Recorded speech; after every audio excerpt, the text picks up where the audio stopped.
DD Tamil நேயர்களுக்கு அன்பு வணக்கம். இது நம் விருந்தினர் நிகழ்ச்சி. இந்த நிகழ்ச்சியில் நம்ம வாரந்தோறும் பல்வேறு துறை சார்ந்த சிறப்பு விருந்தினர்களை தொடர்ந்து சந்திச்சுட்டு இருக்கோம். அந்த வகையில் இன்றைக்கு நாம் சந்திக்க இருக்கிற சிறப்பு விருந்தினரை பற்றி சொல்லணும் அப்படின்னா, இசைங்கிறது ரொம்ப அழகான விஷயம். இறைவனை பற்றி பாடுற இசை அப்படிங்கிறத பற்றி பேசணும் அப்படின்னா, காதலாகி கசிந்து கண்ணீர் மல்கி அப்படின்னு இறைவனையிடத்தில் நம்மளை கிட்ட கொண்டு போய் சேர்க்கிற ஒரு விஷயமாக கூட இந்த இசை இருக்குது. இந்த 12 திருமுறைகள், தேவாரம், திருவாசகம்னு எல்லா பாடல்களையும் இறைவன் முன் நின்று பாடுகிற மிகச்சிறப்பான ஒரு விஷயத்தை செஞ்சுக்கிட்டு இருக்கிற ஒருத்தரை தான் இன்னைக்கு நம்ம பார்க்க போகிறோம். திரு மா. நல்ல தம்பி என்கிற கண்ணப்பன் ஓதுவார் அவர்களை தான் இன்றைய நிகழ்ச்சியில் நம்ம சந்திக்க இருக்கோம். வணக்கம் சார். வணக்கம். இறைவனிடத்தில் நம்மளை கொண்டு போய் சேர்க்கறது அப்படின்னு நான் சொல்லும் போதே சொன்னேங்க சார். இறைவனிடத்தில் நீங்கள் பாடல் பாடுறீங்க, அதை பற்றி நம்ம நிறைய விஷயங்கள் பேச போகிறோம். முதல்ல நீங்கள் எங்கே பிறந்தீங்க, எங்கே வளர்ந்தீங்க, அதை பற்றி எங்களுக்கு சொல்லுங்கள் சார். டிடி தொலைக்காட்சி நேயர்களுக்கு முதலாவதாக வணக்கத்தை தெரிவித்துக் கொள்கிறேன். கொங்கு நாடு என்று சிறப்பிக்கப்படும் கோவைக்கு அருகாமையிலே பேரூரிலே அடியேன் பிறந்தேனுங்க. என்னுடைய சாதாரண குடும்பம்தான். என்னுடைய குடும்பம் ஒரு சிவனடியார் குடும்பம். என்னுடைய அப்பா மாசிலாமணி ஓதுவாருங்க.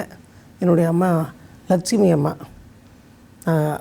அப்பாவுடைய தொடர்பால் தான் நாங்கள் சிறு வயதிலேயே எங்கள் குடும்பத்தை சார்ந்த என்னுடைய சகோதர சகோதரிகள் நாங்கள் எல்லாருமே தேவார பாடசாலையில் பயின்றோம். அப்படி தான் இந்த திருமுறைங்கிற ஒரு வட்டத்தில் வந்தோம். அப்போ நீங்கள் ஓதுவார் ஆகிறதுக்கான அந்த பிள்ளையார் சுழிங்கிறது அப்பாட்டதான் இருந்து வந்திருக்கு இல்லைங்களா? ஆனால் நீங்கள் பள்ளியிலையும் சேர்ந்து படிச்சிருந்துருப்பீங்களா, பள்ளி கல்லூரிகள் அப்படின்னு. அந்த கல்லூரி படிப்பு அனுபவங்களை பற்றி சொல்லுங்கள் சார். எந்த ஊரில் சார் படிச்சீங்க? நான் படித்ததெல்லாம் கோயம்புத்தூரில் தான் படித்தேனுங்க. நான் முதுகலை தமிழ் படித்து முடித்தேன். ஆமாங்க, படித்தேன். கோவையில் மருதநாயகம் அன்னபூர்ணி அம்மாள் தேவார பாடசாலை, அது ஒரு 60 ஆண்டுகளாக நடந்து வருதுங்க. அதை துவக்கியவர் காலம் சென்ற சிவகவி மணி ஐயான்னு சொல்லுவாங்க, பெரிய புராண விரிவுரை ஆசிரியர். அவரால் துவக்கப்பட்ட தேவார பாடசாலை. என்னுடைய ஆசிரியர் பேருங்க அருணாச்சலம் பிள்ளைன்னுங்க. அவர் 105 வருடங்கள் வரைக்கும் இருந்தாருங்க. நிறைய மாணவர்களை உருவாக்கினாருங்க. எங்கள் அப்பாவே அவர்கிட்ட தான் படித்தாருங்க. அதுக்கு பிற்பாடு தட்சிணாமூர்த்தி ஓதுவார்னு ஒரு ஓதுவார். அவர் திருநெல்வேலி அம்பை அந்த பகுதியை சார்ந்தவருங்க. அவர்கிட்டையும் நான் படித்தேனுங்க. நீங்கள் சொன்னீங்க பாடசாலையில் அப்பாவுக்கு வகுப்படுத்தவர் தான் எனக்குமே குருவாக இருந்து வகுப்படுத்தாருன்னு சொன்னீங்க. எம்ஏ தமிழ் படித்ததாகவும் சொல்லியிருந்தீங்க. எம்ஏ தமிழ் முடிச்சதுக்கு பிறகு உடனே பாடசாலையில் சேர்ந்து நீங்கள் சிறு வயதிலே நாங்கள் பாடசாலையில் படிச்சுட்டோம். சிறு பருவத்தில் எந்த வயதில் சார் தொடங்குனீங்க நீங்கள்? நாங்கள் இப்போ ஒரு 10-12 வயதுலையெல்லாம் அது பாடசாலையில் சேர்ந்துட்டோம். அப்போவே நீங்கள் தேவாரம்லாம் சொல்லுவீங்களா சார்? ஆமாம், தேவாரம் நினைவில் இருக்கா? நீங்கள் சின்ன வயசில் சொன்ன ஏதாவது தேவார பதிகங்கள், நான் அப்போவே இந்த பதிகத்தை சொல்லுவேன் அப்படின்னு சொல்கிறதா அந்த எந்த பதிகம் சார் சொல்லுவீங்க? அதை நாங்கள் கேட்கணுன்னு ஆசைப்படுறோம். காதலாகி கசிந்து கண்ணீர் மல்கி, காதலாகி கசிந்து கண்ணீர் மல்கி, ஓதுவார் தம்மை நன்னெறிக்கு உய்ப்பது வேதம் நான்கினோம் மெய்ப்பொருளாவது நாதல் நாமம் நம சிவாயவே. இந்த பாடல் எனக்கு ரொம்ப பிடித்தமான பாடல். இதுதான் நீங்கள் அப்போவே சொன்னிருக்க அந்த பாடல் அப்படின்னு சொன்னீங்க. சரிங்க சார். அது இப்போ நீங்கள் சொன்னீங்க எனக்கு அப்பாவுக்கு குருவாக இருந்தவர் தான் எனக்கும் குருவாக இருந்து வழிகாட்டினார் அப்படின்னு சொன்னீங்க. அந்த பயணம் இப்போ தொடர்ந்துக்கிட்டும் இருக்குது. உங்கள் குடும்பத்தினுடைய ஒத்துழைப்பு அப்படிங்கிறது இதில் ரொம்ப முக்கியம் இல்லைங்களா? அந்த ஒத்துழைப்பை பற்றி எங்களுக்கு சொல்லுங்கள் சார். உங்களுடைய அம்மாட்ட இருந்தோ இல்லை உங்கள் மனைவி கிட்ட இருந்து எப்படியான ஒரு ஒத்துழைப்பு உங்களுக்கு கிடைக்குது நீங்கள் இந்த துறையில் தொடர்ந்து பயணிக்கிறதுக்கு? என்னுடைய அம்மா அவங்களுடைய ஆசிரியர் பேர் பாசுமணியம் ஐயானுங்க. கோவையில் மிகப்பெரிய முதுபெரும் தமிழ் பேராசிரியருங்க. அவர் அருட்கலை கழகங்கிற ஒரு பெரிய அமைப்பை வச்சுருந்தவருங்க. அங்கே அவர்கிட்ட எங்கள் அம்மா படித்தாங்க. அந்த ஒரு தொடர்பும் இதுக்கு காரணங்க. என்னுடைய சகோதரி சிவஞானவதின்னு பேருங்க. அவங்க அரசு இசை கல்லூரியில் முதல்வராக பணி செய்துட்டு வராங்க. என்னோடய தங்கையும் நல்லா படிப்பாங்க, நல்லா பாடக்கூடியவங்க. நாங்கள் எல்லாருமே சிறு வயதில் படித்தோம். நான் மட்டும் இந்த பணிக்கு வந்துட்டேங்க. மற்றவர்களாம் படித்தவங்க என்னுடைய சகோதரர்கள்லாம் வேறு பணிக்கு போயிட்டாங்க. குடும்பமே வந்து அப்போ இசை குடும்பமாக இருந்திருக்கீங்க இல்லைங்களா சார்? இப்போ நீங்கள் வந்து இந்த ஓதுவார் ஆகிறதுக்குன்னு சில பயிற்சிகள் அதுக்காகவே தனியாக எடுத்திருந்திருப்பீங்க இல்லைங்களா? அந்த பயிற்சிகள், அந்த பயிற்சி பெற்ற உங்களுடைய அனுபவங்களை பற்றி எங்களுக்கு சொல்லுங்கள். நாங்கள் கோவையில் சுக்கிரவாரப்பேட்டைங்கிற பகுதி இருக்குங்க. அங்கே வந்து பாலதண்டபாணி சுவாமி கோயில், திருக்கோயில் இருக்குங்க. அந்த கோயில் வந்து சாது சுவாமிகள் அப்படிங்கிறவரால் புனரமைக்கப்பட்டதுங்க. நம்முடைய வாரியார் சாமிகள் இருந்தார் இல்லைங்களா, அவரால் தான் அந்த கோயில் வந்து திருப்பணி செய்யப்பட்டு புதுப்பிக்கப்பட்டது. கொங்கு பழனிம்பாங்க. கோவையில் வந்து மருதமலைக்கு அடுத்ததாக மிகப்பெரிய முருகர் கோயிலுங்க, நிறைய பக்தர்கள் வர கோயில். அங்கே எனக்கு முன்னாடி பணி செய்தவர் வந்து தட்சிணாமூர்த்தி ஓதுவார்னு என்னுடைய ஆசிரியருங்க. அவர்கிட்ட எனக்கு குருகுல வாசமாக படித்தேன். தனிப்பட்ட முறையில் எனக்கு ஓதுவார் பயிற்சி ஒரு கோயில்னால் சித்திரை 1லேருந்து பங்குனி நிறைவு நாள் வரைக்கும் வெவ்வேறு நாட்களில் வெவ்வேறு உற்சவங்களில் வெவ்வேறு பாடல்களை பாடுகின்ற ஒரு அமைப்பு இருக்குங்க. அதெல்லாம் எனக்கு தனியாக வகுப்படுத்தாருங்க. அவர் தான் என்னை அந்த ஓதுவார் பணியிலே சேர்த்து விட்டார். இப்போ ஓதுவார் பணியில் சேர்ந்தேன்னு சொன்னீங்க. இப்போ எந்த கோவிலில் இருக்கீங்க, அதை பற்றி சொல்லுங்கள். நான் வந்து சுக்கிரவாரப்பேட்டை அருள்மிகு பாலதண்டபாணி சுவாமி திருக்கோயிலில் நான் வந்து 25 வருடங்களாக பணி செய்து வருகிறேனுங்க. அந்த கோவிலும் கோயம்புத்தூரில் தான்? கோவையில் தான் இருக்குங்க. கோவையில் காந்தி பூங்கான்னு சொல்லுவாங்க, அந்த பகுதியில் இருக்குங்க. கோவையில் பார்த்திங்கன்னா பெரிய முருகர் கோயில்னால் மருதமலைங்க. அதை விட்டால் நான் பணி செய்கிற கோயில் தான் பெரிய கோயிலுங்க. இந்த கோயில் ஒரு அறங்காவலர் குழு தலைவர் இருக்காருங்க, இப்போ பரமசிவன்னு பேருங்க. அவர்லாம் எனக்கு நல்லா ரொம்ப ஆதரவாக இருக்கார். எங்கள் கோயில் திருக்கோயில் பணியாளர்கள், கூட பணி செய்கிற பணியாளர்கள், எங்கள் திருக்கோயில் செயல் அலுவலர், அந்த மாதிரி நல்லா ஊக்குவிப்பாங்க, நல்லா பாராட்டுவாங்க, நல்லா பணி செய்ய சொல்லுவாங்க. இப்போ கோவில் அப்படின்னு மக்கள் வரதே ஒரு மகிழ்ச்சிக்காக, ஒரு மன நிம்மதிக்காக அப்படின்னு சொல்லுவாங்க சார். இந்த பாடலை பாடுறதை கேட்குற பொழுது மக்களுக்கு கண்டிப்பாக ஒரு மனநிறைவு இருக்கும், ஒரு மகிழ்ச்சி இருக்கும், மனக்கவலை போகும்னா அது என்ன பாடலாக இருக்கும்? அந்த பாடலை எங்களுக்காக நீங்கள் பாட முடியுமா? நீங்கள் பார்த்தீங்கன்னா ஒரு கோயிலுக்கு நிறைய வர பக்தர்கள் வந்து நிறையா அவங்களுடைய வாழ்வியலில் துன்பங்களை போக்கணும், நிறையா எதிர்பார்ப்புகளோடு தான் வராங்க. நாம் பாடினா அதை ரொம்ப கசிந்து கேட்குறாங்க. வேலுண்டு வினையில்லை, மயிலுண்டு பயமில்லை, குகனுண்டு குறைவில்லை மனமே, நமக்கு கந்தனுண்டு கவலை இல்லை மனமே.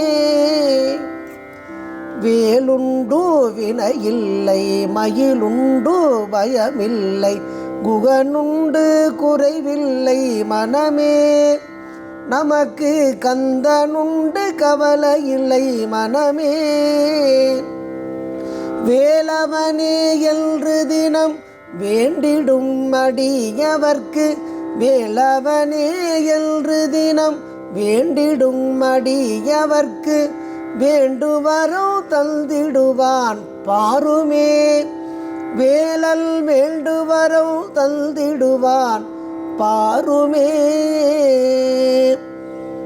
ரொம்ப அருமை சார், ரொம்ப அருமை. இந்த பாடலுங்க நான் பணி செய்கிற கோயிலில் தினமும் தங்கரந்த புறப்பாடு நடக்குங்க, கட்டளைதாரர்களாக நடத்தப்படுங்க. அது வர கலந்துக்கிற பக்தர்கள்லாம் ரொம்ப விருப்பமாக இந்த பாடலை சொல்லி கேட்பாங்க, பாடுங்க அப்படின்னு சொல்லுவாங்க. அவங்களுக்கு அதில் ஒரு மன நிம்மதியும் ஒரு மகிழ்ச்சியும் கிடைக்குதுங்க. ஏன்னா வர அடியார்கள் பக்தர்கள் நிறைய பேர் பல துன்பங்களில் வராங்க. இந்த மாதிரி பாடுறப்போ அவங்களுக்கு அது வந்து மகிழ்ச்சி, கண்டிப்பாக அதுக்கான ஒரு மன ஆறுதல் அப்படிங்கிறது கிடைக்கும் இல்லைங்களா? இப்போ நீங்கள் கோவிலில் இவ்வளவு விஷயங்களை பற்றி சொன்னீங்க, உங்கள் வீட்டுக்குள்ளே வரணும்னு நினைக்கிறேன், அந்த விஷயங்களை பற்றி கேட்கணும்னு நினைக்கிறேன். உங்கள் வீட்டில் நீங்கள் இதை செய்கிறதுக்கான ஒத்துழைப்பு உங்கள் மனைவியிடம் இருந்து எப்படி சார் இருக்குது? என்னுடைய மனைவி பேருங்க தனஸ்வரூபின்னு பேருங்க. அவங்க வந்து இலங்கையை சார்ந்தவங்க, யாழ்ப்பாண பகுதியை சேர்ந்தவங்க. நல்லா பாடக்கூடியவங்க, நல்ல இசை அறிவோ, நல்ல குரல் வளம், நல்லா பாடுவாங்க. என்னுடைய சகோதரியுடைய குருநாதர் திருத்தணி சுவாமிநாதன் ஐயான்னு பேருங்க. அவரும் என்னுடைய மாமனாரும் ரொம்ப நண்பர்கள். அவருக்கு என்னுடைய மனைவிக்கு தமிழ்நாட்டில் இருந்தால் நல்லா சங்கீதத்துறையில் முன்னேறலாம், இங்கே ஒரு ஓதுவார திருமணம் பண்ணிக்கணுங்கிற எண்ணங்க. அந்த தொடர்பில் தான் அவங்க அமைஞ்சாங்க. அது வந்ததுலேருந்தே அவங்க தினமும் காலையில் நேரத்தில் எழுப்பிவிட்ருவாங்க, கொஞ்சமாவது பயிற்சி பண்ணுங்க, கொஞ்சம் நம்ம தூங்கினாலும் விட மாட்டாங்க, கொஞ்சம் பயிற்சி பண்ணுங்கள், கொஞ்சமாவது அகார பயிற்சி பண்ணுங்கள், கொஞ்சம் உடற்பயிற்சி செய்யுங்க, இப்படியெல்லாம் வழி நடத்திகிட்டே இருப்பாங்க. நான் திருமண வாழ்க்கை வந்ததுக்கப்புறம் ரொம்பவுமே அந்த இசைத்துறையில் ஈடுபாடோடு இருக்கணும்னு என்னோடய துணைவியார் எனக்கு ரொம்ப சப்போர்ட் பண்ணுறாங்க. உங்களுடைய குடும்பம் மட்டும் இசை குடும்பம் இல்லை, உங்களுடைய துணைவியாருமே ஒரு இசைத்துறையை சார்ந்தவங்க அப்படின்னு வந்து சொல்லியிருக்கீங்க. அவங்களுக்கு நீங்கள் பாடுறதுல ஒரு பாட்டு, அவங்களுக்கு வந்து நான் இதை பாடினேன்னா மெய் மறந்து கேட்பாங்க அப்படின்னு ஏதாவது ஒரு பாடல் இருக்கும்ல, அதை நீங்கள் எங்களுக்காக பாடி காட்ட முடியுமா? வசனமிக வேற்றி மறவாதே, மனது துயராற்றி உழலாதே, இசைப்பகில் சடாட்சரமதாலே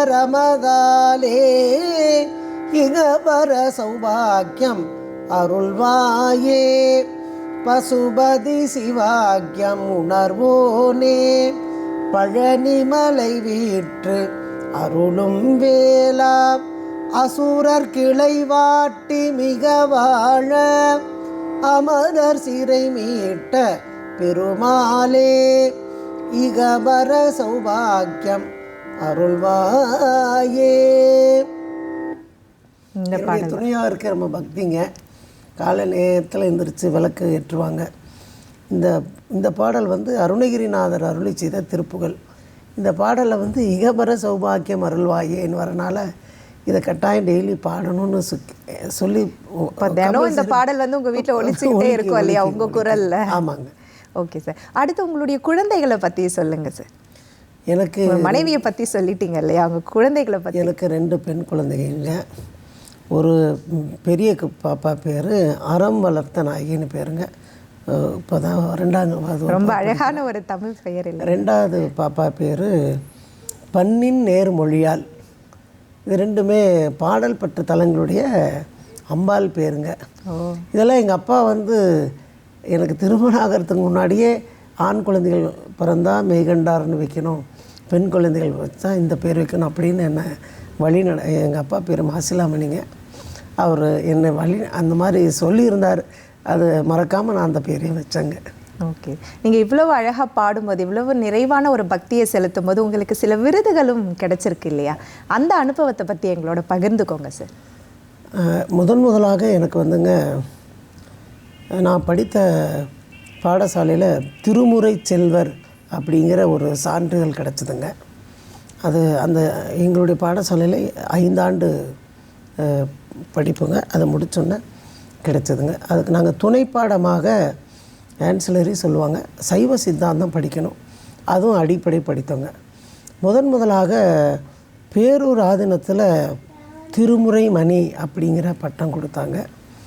திருவாவடுதுறை ஆதீனம் அவங்க வந்து தெய்வ தமிழிசை செல்வர் அப்படிங்கிற பட்டம் இப்போ இருக்கிற குருமுகா சன்னிதானத்துக்கு முன்னாடி இருந்த குருமுகா சன்னிதானம் எனக்கு கொடுத்தாருங்க. இப்போ இருக்கிற தருமை ஆதீனம் குருமுகா சன்னிதானம் இப்போ அருளாட்சி செய்கிறவர், அவர் எனக்கு ஒரு 3 மாதங்களுக்கு முன்பாக எனக்கு திருமுறை கலாநிதி அப்படிங்கிற ஒரு உயரிய விருதுங்க. அந்த விருது வந்து நல்ல பெரிய அனுபவம் வாய்ந்த வயதான ஓதுவார்களுக்கு தான் அது கொடுப்பாங்க.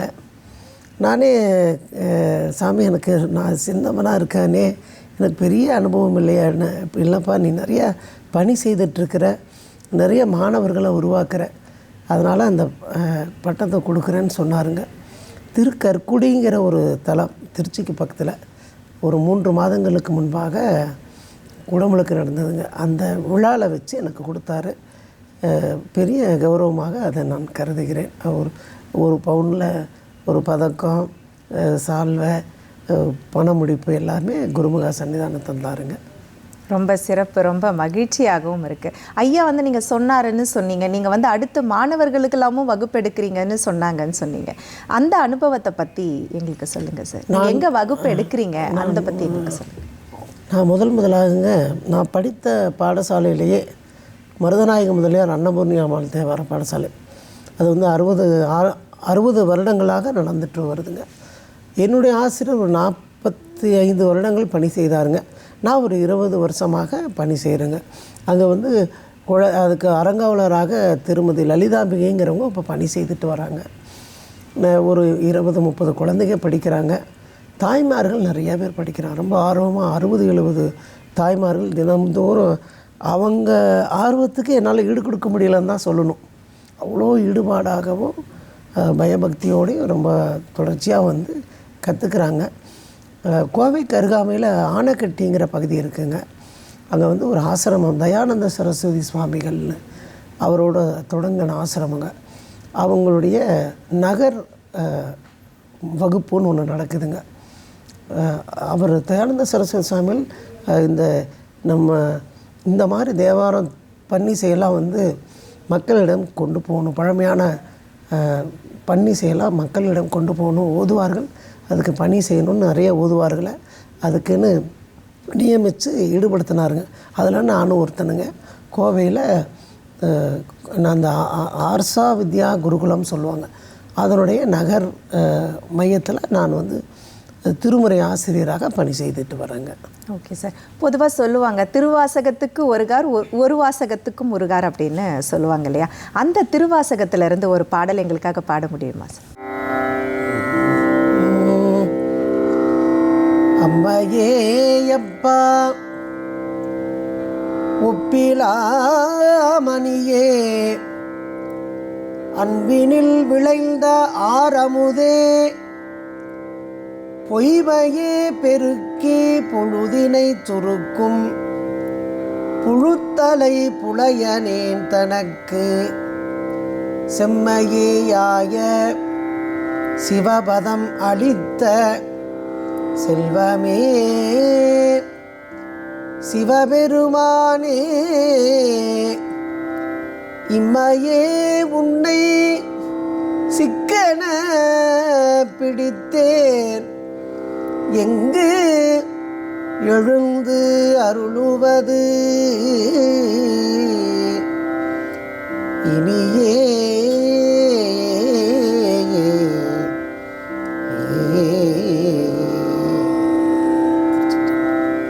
இந்த பாடல் தான் இல்லைங்களா? இந்த பாடலுங்க திருவாசகத்தில் பிடித்த 10 அப்படிங்கிற ஒரு பதிகங்க. இந்த கோவையில் வந்துங்க என்னுடைய அப்பாவுடைய குருநாதர் 2 பேருங்க. பாசுமணி மையான்னு சொல்லுவாங்க. கோவையில் திருவாசக முற்றுவதையெல்லாம் மக்களிடம் கொண்டு சென்றவர். அவர் வந்து மறைமலை அடிகளுடைய மாணவர். அப்பாவுக்கு அந்த திருவாசக ஈடுபாடு அப்படி தான் வந்ததுங்க. ஒரு சிறு வயதிலேயே எங்களை வந்து திருவாசகமெல்லாம் மனப்பாடம் செய்ய ஊக்குவிப்பார். இந்த இப்போ கோடை விடுமுறை போன்ற நாட்களில் பாடல்களை பாடம் பண்ணிங்கன்னா பணம் தருவேன் அப்படியெல்லாம் எங்களை ஊக்குவிப்பாருங்க. அடுத்ததாக இந்த சென்னைக்கு அருகே இந்த காஞ்சிபுரத்தில் தொண்டை மண்டல ஆதீனம்னு இருக்குங்க, பழமையான ஆதீனம். அதில் கோவையை சார்ந்த 230வது பட்டம் இங்கே இருந்தாருங்க, குருமகா சன்னிதானம். அவரிடம் எங்களை எல்லாம் அழைத்து சென்று சிறு வயதிலேயே எங்களுக்கு சைவ தீட்சை இதையெல்லாம் வாங்கி கொடுத்தாருங்க. அந்த தொடர்பும் இந்த நெறியில் நிற்பதற்கு காரணம். இவர்கள்லாம் வந்து திருமுறையை ரொம்ப ஆதரிப்பவர்கள். இவர்களால் தான் கோவை பகுதியில் திருமுறை வளர்ந்ததுங்க. நாங்கள் நிறைய நேரங்களில் இந்த பொன்னூஞ்சல் பாடல்கள்லாம் கூட கேட்டிருக்கோம். கடவுளே சந்தோஷமாக இருக்க ஊஞ்சலில் வச்சு ஆட்டும் போதெல்லாம் கூட அப்போ அதை கேட்கும் போதும் நமக்கும் ஒரு மகிழ்ச்சி இருக்கும் அப்படின்னு எல்லாம் கூட சொல்லுவாங்க. அதை நாங்கள் கேட்க முடியுமா சார்? நான் ரொம்ப அழகாக கேட்குறீங்க. இப்போ ஒரு கோயிலில் சுவாமியை காலையில் எழுப்புறப்ப சாமி தூங்குவதும் இல்லை, உறங்குவதும் இல்லைங்க. ஆனால் நம்ம போலவே சாமியை நம்ம சிந்திக்கிறோம். எழுப்புறப்ப நாம் திருப்பள்ளி எழுச்சி பாடுறோம். அது வந்து மாணிக்கவாசகர் அருளி செய்தது. சுவாமியை வந்து பள்ளியறை பூஜையில் சுவாமி நீ கொஞ்சம் ஓய்வெடுக்கணும் அப்படின்னு பள்ளியறை பூஜையில் இரவு நேரத்தில் நாம் வழிபாடு செய்து தூங்க வைக்கிறதுக்கு திருப்பொன்னூஞ்சல்ங்கிற பதிகத்தை பாடுறோங்க. இந்த மாணிக்கவாசகர் அருளி செய்த திருவாசகத்தினுடைய ஒரு பதிகம் பொன்னூசல். இந்த பொன்னூசல் தான் உலகம் முழுக்க எல்லா ஆலயங்கள்லையுமே இரவு அர்த்தசாம பூஜையில் பாடுறதுங்க. மற்ற விநாயகர், முருகர், அம்பாள் கோயிலையும் இதுதான் பாடுவது முறை.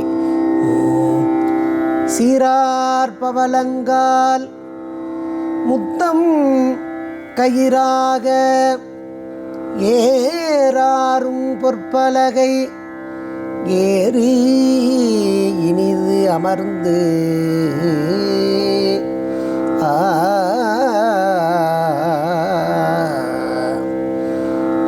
நாராயணன் அறிய நான் மலர்த்தால் நாயடியேற்கு ஊராக தந்து அருளும் உத்தர கோசமங்கை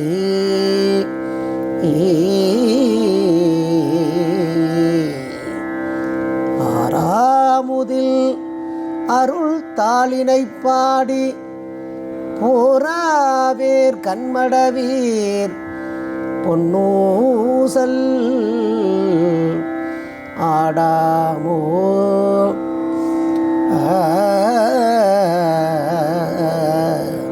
நம்ம மரபுலங்க ஒவ்வொரு ராகத்துக்கும் ஒரு குணம் உண்டு. இந்த பாடல் பார்த்திங்கன்னா நீலாம்பரிங்கிற ராகத்தில் பாடுறது. பொதுவாக குழந்தைகளை தாளாட்டுதல் நீலாம்பரியில் தான் அமைஞ்சிருக்குங்க. இது கேட்குறப்பயே நம்மளுடைய மனசில் இருக்கிற படபடப்பு, இந்த துன்பம் அதெல்லாம் நீங்கும், ஒரு சாந்தமான மனோபாவத்தை கொடுக்கும் அப்படிங்கிறது நம்ம நம்பிக்கை. அதனால் பெரியவங்க அப்படி அமைச்சிருக்காங்க.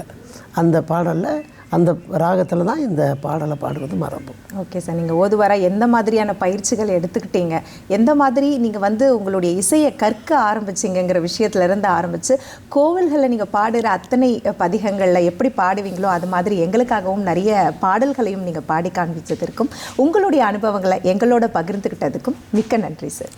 நன்றி, எல்லாத்துக்கும் நன்றி. என்னுடைய ஒரே ஒரு வேண்டுகோள், நாம் தமிழர்கள் நாம் ஒவ்வொருவரும் நம்ம வீட்டு குழந்தைகளுடைய வாயில் ஏதாவது ஒரு தேவார பாடலோ இல்லை திவ்ய பிரபந்த பாடலோ நாயன்மார்கள் ஆழ்வார்கள் அருளி செய்த ஒரு பாடலாவது நம்ம குழந்தைகளுக்கு சொல்லித்தர வேண்டும் என்று கேட்டுக்கொள்கிறேன். நன்றி சார்.